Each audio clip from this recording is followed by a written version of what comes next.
long time ago, in the 14th century, Switzerland was a very unhappy country.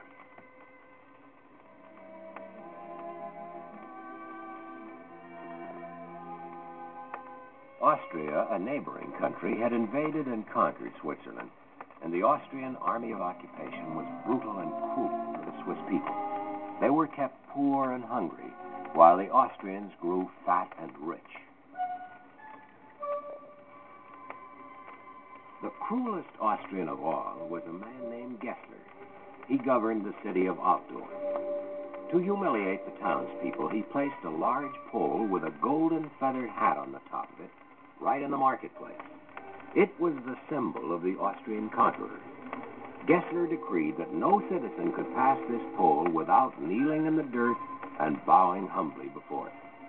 To make sure everyone obeyed this harsh law, he had 2 ferocious soldiers standing next to the pole to beat or imprison anyone who refused to kneel before it. Some people were even slaughtered on the spot by these soldiers.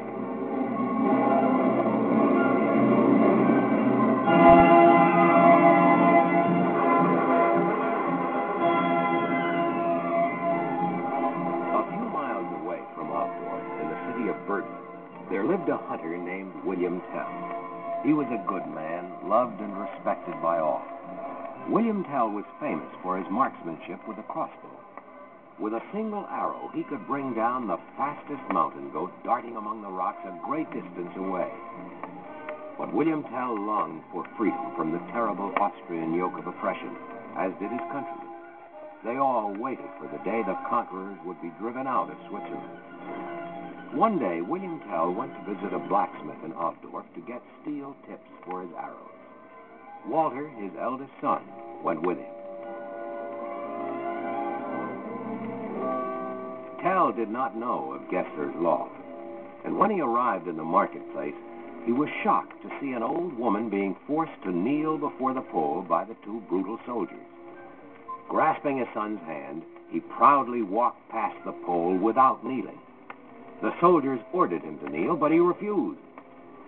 "I kneel only before God," he declared. Naturally, Tell and his son Walter were arrested for this disobedience and taken to see the tyrant Gessler.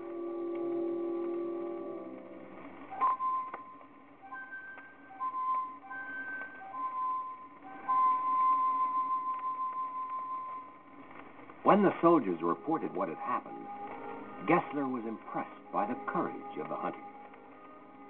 "Who are you, hunter?" he asked. "My name is William Tell, and this is my son Walter," Tell replied, fixing Gessler with a steady eye. "Uh-huh," said Gessler. "I've heard of you.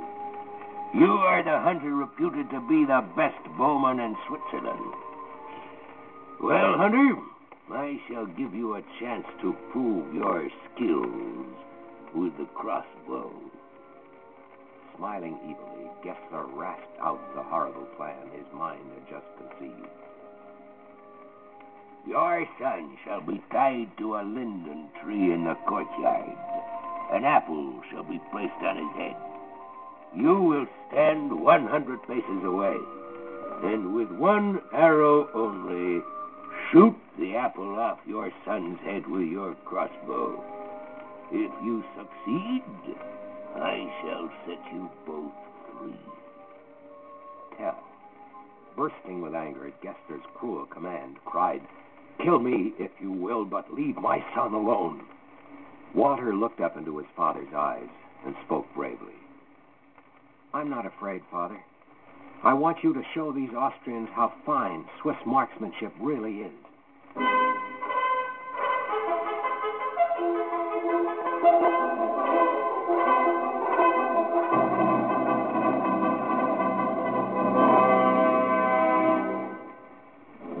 Preparations were made according to Gessler's instructions. Walter was tied to a linden tree in the courtyard, and an apple was placed on his head. A large crowd gathered.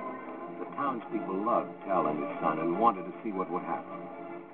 Tell stood 100 paces away and bent over to take an arrow from his quiver. Secretly, he hid a second arrow inside his jacket. Then, standing erect, he stood watching his son standing bravely at the other end of the courtyard. The crowd grew very quiet as they waited for Tell to shoot. Slowly, Tell placed the arrow against the bowstring, raised it against his cheek, and squinted at the small target. Suddenly, he let it fly, and the arrow swished through the air and pierced the apple on Walter's head. It fell, cut in half, to the ground. The people cheered. A Swiss had been victorious over the Austrian conquerors.